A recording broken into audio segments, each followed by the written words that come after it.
Mon enfant bien-aimé, toi qui m'écoutes en cet instant, reçois ma paix.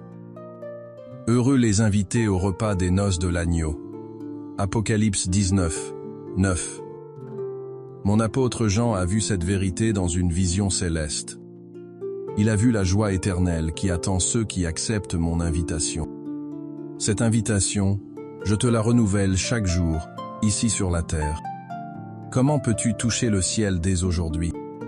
C'est dans le mystère de mon amour. Prenez, mangez, ceci est mon corps.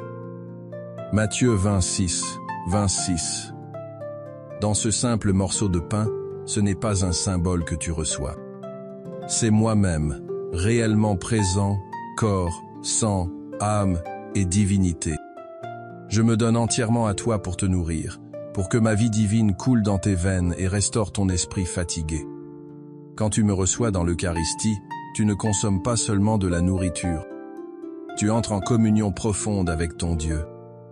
Tu permets à mon amour de guérir les blessures que le monde t'inflige, de combler les vides que tes peurs creusent en toi.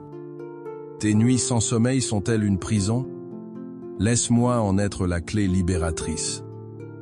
Car je suis venu pour te donner la vie. Moi, je suis le pain vivant qui est descendu du ciel. John 6:51. Ce pain n'est pas une nourriture terrestre qui périt. Il est le gage de la vie éternelle, une promesse que la mort n'aura pas le dernier mot. Chaque fois que tu t'approches de l'autel, tu affirmes ta foi en cette promesse. Tu proclames que ta faim la plus profonde n'est pas pour le pain de ce monde, mais pour moi. Dans ton quotidien, cette vérité transforme tout. Le travail épuisant, les relations tendues, l'incertitude de l'avenir. Tout cela peut être déposé au pied de mon autel. Quand tu me reçois, je prends tes fardeaux et je te donne ma force pour continuer le chemin. Pourquoi ce sacrifice est-il si puissant? Parce qu'il est l'amour à son paroxysme. Écoute le témoignage de mon apôtre Paul. Le Christ, notre Pâque, a été immolé. Et Corinthians fem. Sur la croix, j'ai offert ma vie une fois pour toutes. Dans l'Eucharistie, ce même sacrifice est rendu présent, non pas répété, mais manifesté. C'est le même amour qui a pardonné au bon larron, le même amour qui a traversé la mort. Cet amour est là, pour toi, dans l'humble hostie. Ne pense jamais que tes péchés sont trop grands. Mon sacrifice est infiniment plus grand que tes fautes. En me recevant dignement, tu permets à mon sang précieux de te laver, de te purifier. Tu deviens une nouvelle création, capable d'aimer comme j'ai aimé. Laisse-moi te raconter l'histoire d'Élodie. Cette jeune mère était écrasée par l'anxiété. Chaque nuit, elle restait éveillée, tourmentée par la peur de ne pas être à la hauteur pour ses enfants, par les difficultés financières de son foyer. Les médecins lui donnaient des médicaments, mais son âme restait agitée. Un jour, épuisée, elle est entrée dans une église. Elle s'est approchée de la communion sans rien ressentir, juste par un reste de foi. En retournant à sa place, une paix qu'elle n'avait pas connue depuis des années a commencé à l'envahir. Ce n'était pas une solution magique à ses problèmes, mais une certitude intérieure. La certitude que je portais tout avec elle. L'Eucharistie est devenue son ancre. Lentement, ses nuits se sont apaisées. Mon amour t'attend dans le silence du tabernacle. Et pense aussi à Marc, un homme d'affaires qui avait tout perdu. Son entreprise avait fait faillite, ses amis s'étaient détournés de lui.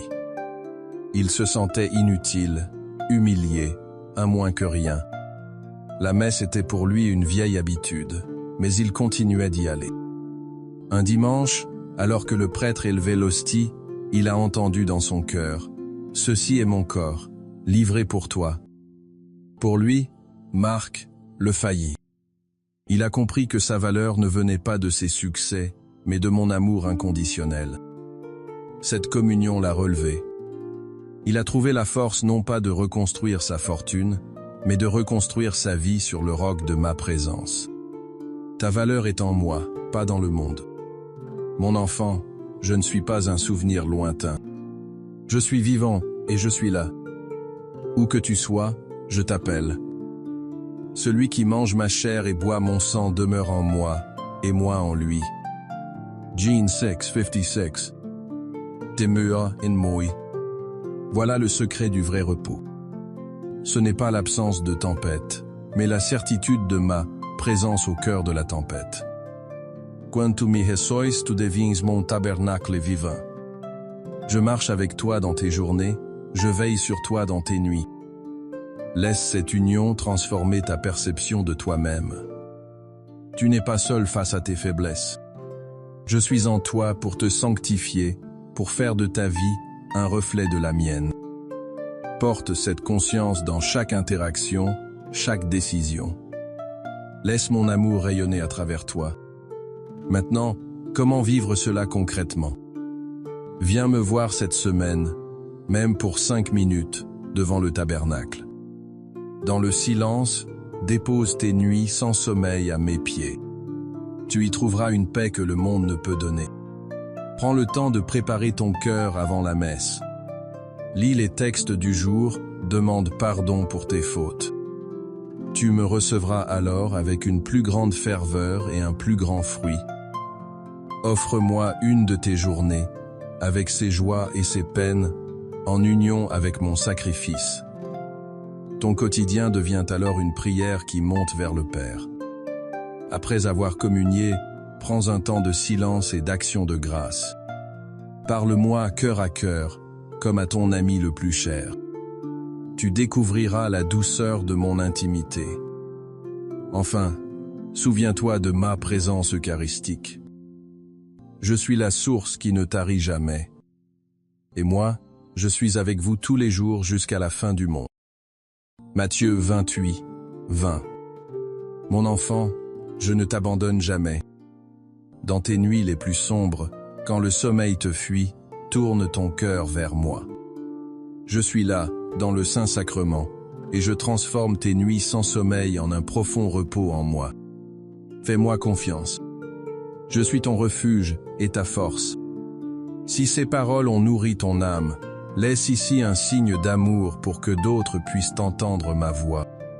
Écris ta prière en ce lieu, et mes enfants la porteront vers le Père avec toi. Reviens souvent t'asseoir à ma table. Je t'y attendrai toujours.